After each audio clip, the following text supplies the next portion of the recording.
Author note: hey! There is now an audiobook for the first chapter on my YouTube channel. You can find the link to it in my profile description. Cheers! Chapter 14: To Tread into the Depths. Another powerful surge slammed Courage into another direction, as he was tossed all around under the water. His lungs were burning. He could not get his head above the water long enough to breathe. Just when Courage thought he was going to drown, his body was thrown into the air for a second or two. He was falling down a small waterfall. He gasped for air before slamming back down into the waters below. The waters were much more calm down there, and he was able to get his head above the water. Coughing and sputtering, he crawled to the shore and laid. He had to work so hard to catch his breath after coughing up so much water. He laid on his stomach as his breathing slowed and the stars in his vision faded. But as he laid there longer, his mind started to wander elsewhere. His mind was now crystal clear. What the hell just happened? Courage thought to himself. Everything was going good until the fog. Courage's mind became foggy again for a moment. But my dad was there. It felt too real to not be. But Courage knew fully well that his father was never actually there, but he just couldn't accept the truth. He had been on the boat, crying and laughing to himself. And now he's fine. It was that goddamn fog, over that goddamn lake, wasn't it? He thought again. Yes, that just had to be it. Nothing that pretty is ever not too good to be true. Then he felt stupid about falling for the bait. He knew better than that. Something in the fog must have made him weak and give in. He then remembered the intense happiness he felt at the lake and the intense sadness he experienced after falling overboard and getting flushed down that stream. It was almost like the stream drained all of the sadness from the lake or something. He turned over onto his side and stared at the water of the stream. The lake was warm, but the stream is cold, he said aloud. He then stood up and backed away from the stream fearfully. He decided to head into the forested area behind him. As he headed into the forest, he noticed it was much harder to walk through this one than the last. But at least he never encountered anything or anyone scary or harmful. He walked like this for quite some time. Just when he was beginning to think he was really lost, he came across a trail of some sort. It certainly looked worn with travel, so he decided to follow it in the uphill direction he was already traveling. He was nearing the top of the hill, and he could see the trees start to part. Maybe he'll be out of the woods, and he could at least see where he is. Courage, come on, he heard Noel unmistakably scream his name. Noel? Courage asked. He couldn't believe it. With his heart beating faster, Courage took off running in the direction of Noel's voice. When he reached the top of the hill, he lost his balance. After falling backwards, he noticed that he almost fell off a 30-foot cliff he did not know was there.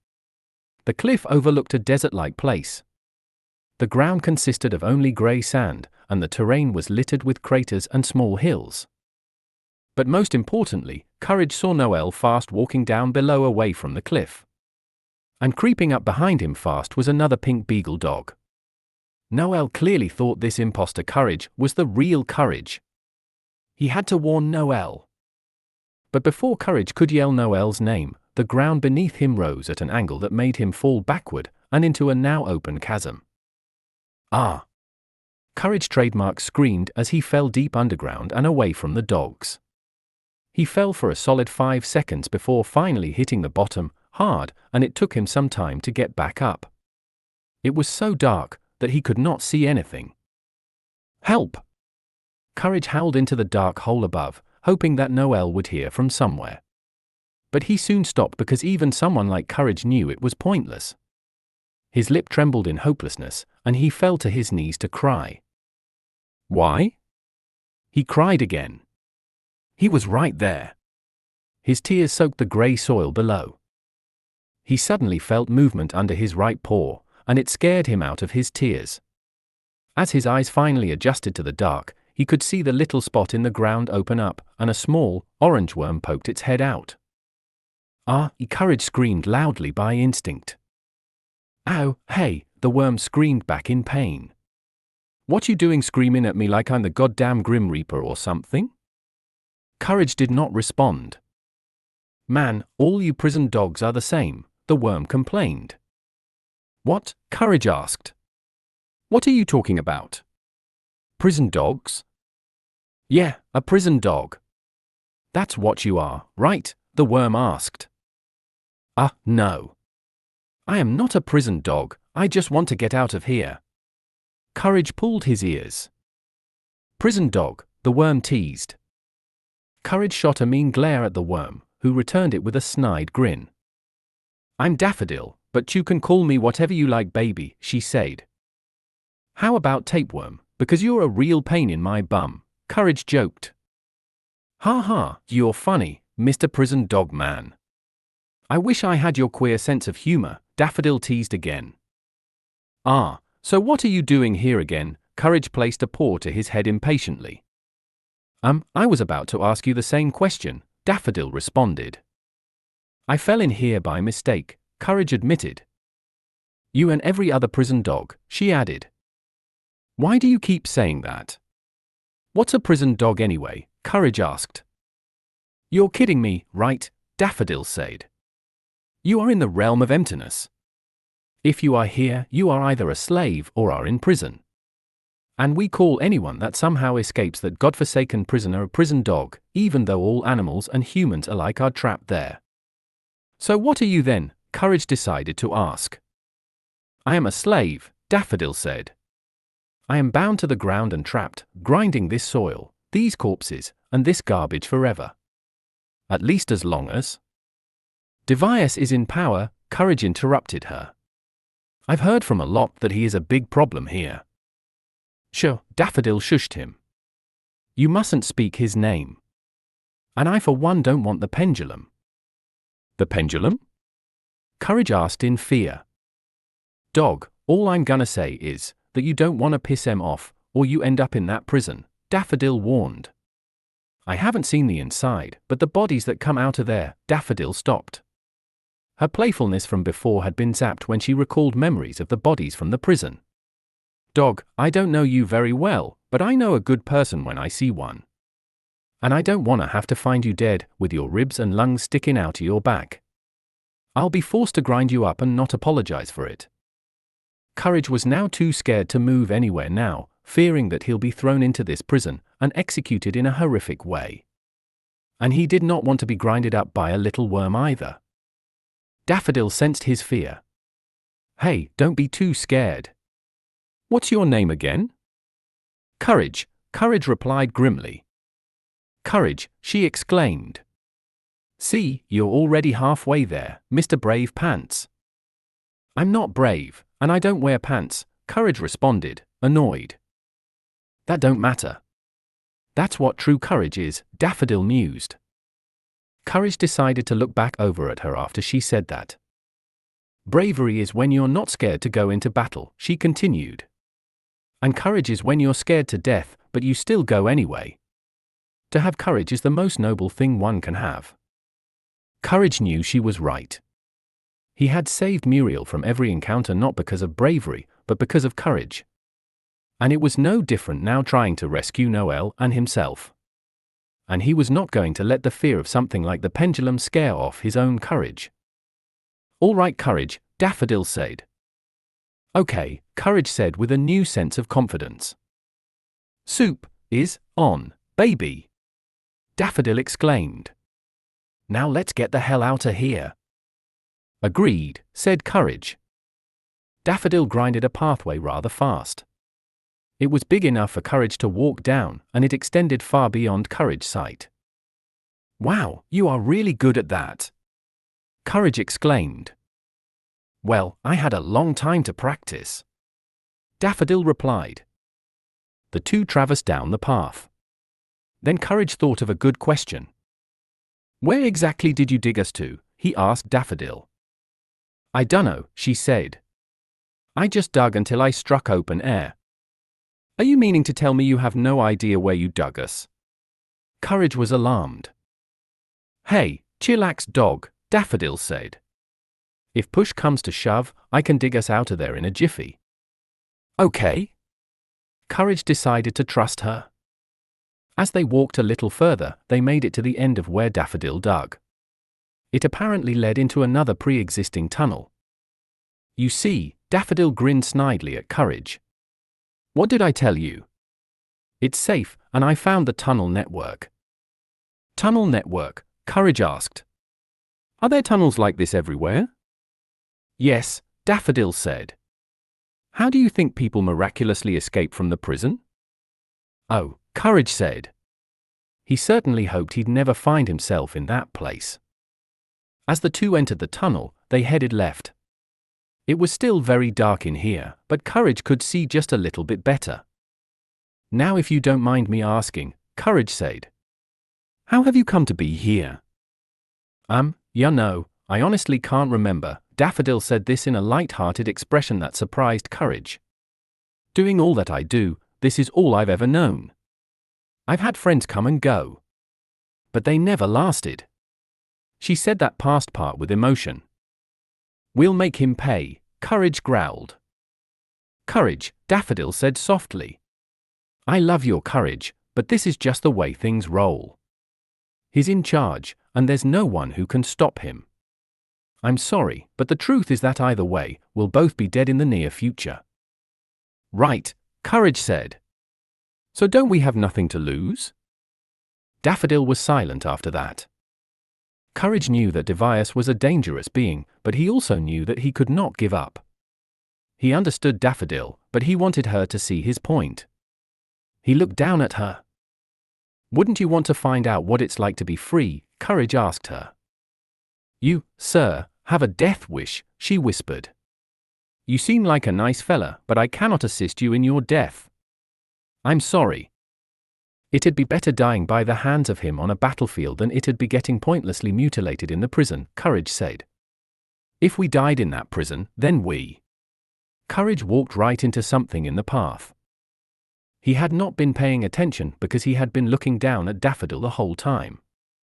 When he turned to see what he ran into, he looked up into the dried eyes of a very dead Noelle. Ah! Courage screamed before falling to the ground. He tried to crawl backwards to frantically get away. He turned to look back at the body, and he noticed it was hanging by a blue leash, and was not actually Noelle. It was a beagle dog about the same size as both Noelle and Courage. Only this one had purple fur, was missing an ear, and parts of his nose.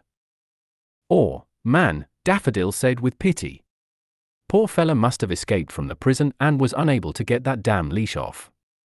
And judging by the hole above him and the leash, he must have been walking in a tunnel above until the ground must have given out. As he free fell, it looks like his leash caught onto something, causing him to break his neck or suffocate to death. Oh, my God! Courage pulled onto his ears in horror. He stared at the dog's body. It looked so much like him and Noelle. It very well could have been him or Noelle. And to think that this dog did almost the impossible by escaping the prison, just to die a gruesome death anyway. This dog gasped his last strangled breaths of his life, here, all alone, in the realm of emptiness. Courage stood up and approached the body. He continued to watch the dog's body swing back and forth. He wanted more than anything to get out of the realm of emptiness. But he also thought of Noelle. He had a loyalty to him, and would prevent what happened to this dog from ever happening to Noelle. Courage also understood that even if he bailed on Noelle, he would still have to find his own way out of here. And who's to say that he won't end up dead, hanging in a leash noose either? Well, time to get to work, Daffodil said with little emotion. Huh? Courage asked. Suddenly, the dead dog fell to the ground, as Daffodil cut the leash. Wait! Courage screamed, as he wrapped his arms around the dog to shield him from Daffodil. His body was very cold, and very stiff. Courage, what are you doing? Daffodil asked. Please? Courage was now crying on the body. Don't grind him just yet. Please do it later when I'm not here. Courage, I'm sorry, Daffodil said. But I have to grind him up right here and right now. If, you know who, finds out I was here and left this corpse like this, I could be executed and replaced. Please, don't. Courage bawled like a baby. He desperately did not want to witness something so awful to a dog, dead or alive. He wrapped his arms harder around this dog's stiff, cold body. Okay, all right, fine. Daffodil yielded. Just let go of the corpse, dog. You are freaking me out. Courage let go of the body and stood back up. After wiping his last tears and sniffling his last sniffles, he gently brushed himself off. All right, now let's get out of here fast, so that he is less likely to know I was here. Courage nodded with a trembling lip, and they kept moving. Ever since they came across the hanging body of that dog, Courage never felt the same after that. He was beyond terrified of what may come. After walking for about 12 more minutes in utter darkness and silent apprehension, the tunnel started to seem to brighten a little bit. We are getting closer, Daffodil broke the silence. Good, Courage responded. Slam! Behind them, a metal wall shot out of the dirt wall and blocked their way backwards. It scared both of them beyond their wildest thoughts. Huh, Courage gasped. Ah. Well, I didn't want to go that way anyway, Daffodil said. Courage screamed, upon realizing that there were multiple figures ahead of them, approaching them. Daffodil very swiftly dug a tunnel to their right. This way, dog, she yelled to Courage. Courage turned and beelined down the new tunnel toward the light. The rapid footsteps of his pursuers were heard behind him. He was trying to make it to the exit as soon as possible. Go, Courage, go, he heard Daffodil shouting from the dirt wall next to him. She was apparently traveling through the dirt beside him at his speed.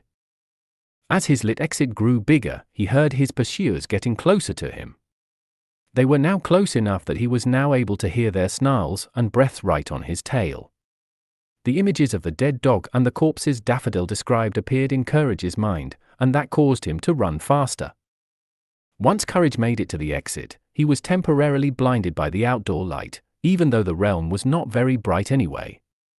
But as his vision cleared, he noticed that he was now surrounded by a bunch of dome buildings in a grey, arid landscape. This looked like a village of some sort. No, Courage, Daffodil shouted from below him. This is not a safe place. Follow me out of here. Okay, Courage yelled, trying to keep up with her fast pace. But as they ran between domes after domes, they ran into locals. The locals came in all different species, shapes, sizes, and colors. But they were all sick, beaten, malnourished, and seemed to be pissed off at Courage's presence. Ah, not that way. Right. Hurry, Daffodil panicked. Slash! Yow, Courage yelped. A searing hot pain ignited across his back. One of his pursuers must have slashed his back with a sharp object. Scared out of his wits, Courage had to work extra hard to shift his momentum to the right suddenly. His legs and lungs burned so badly, he thought they were about to collapse. As they swiftly took a left turn, Courage ran right into a giant Gila monster. The Gila monster was just standing there and seemed to be expecting this. He stared down at Courage with an unreadable expression. Courage! Daffodil screamed. Courage, panting too badly to scream again, sprang back up and backed away from the unmoving Gila monster. Boom! The wall to Courage's right collapsed, because a very large man broke through it. He was dressed in a tore-up, law enforcement-like get-up. He had light skin, a bushy mustache, and a police cap. His shoulders were extraordinarily wide, half of his body seemed burnt, and he towered over almost every other human Courage ever saw. Courage managed to scream out before receiving a very hard punch straight into his muzzle. He flew sideways into the air before landing onto his stomach. He saw blood splatter onto the ground right in front of his face upon landing. Stars clouded his vision, and his hearing had become muffled. This was by far the hardest Courage had ever been punched, and he wouldn't have been surprised if someone told him he was having a brain bleed. Needless to say, he could not stand back up. Daffodil gasped. Courage, this is Sergeant Tom Doyle, he is the brutal police chief who... Doyle had stomped on Daffodil, silencing her for good. This managed to get Courage to look up and back over to Doyle. He stared at his boot in the sand that likely killed Daffodil, and then up at his apathetic face. That talking worm bitch just never knew when to shut up, Doyle spoke softly. Courage was beyond outraged. He glared up at the one who likely killed his friend, and clenched his paw into a fist. He threw a fistful of grey sand at Doyle's leg. Doyle, who then turned his attention back to Courage, was not too happy about Courage's action. "You got something to say, bitch?" "Who?" Doyle yelled down at Courage. "Kick!" Doyle had kicked Courage right into his stomach, knocking the air out of him. Courage knew it wasn't as hard as Doyle was capable of, but it was enough to still hurt really bad and cause bruising later. Doyle then picked up Courage with one hand by his throat and strangled him, badly. As Doyle's face blurred in Courage's vision, he thought his head was going to pop like a blister. Wham! Before Courage knew it, Doyle had delivered one final punch to his face, and it knocked him out cold. End of chapter. Author note: don't worry, Courage, we're over halfway done with this arc now, and soon you'll hopefully be back in Nowhere in no time. Ha ha, or not.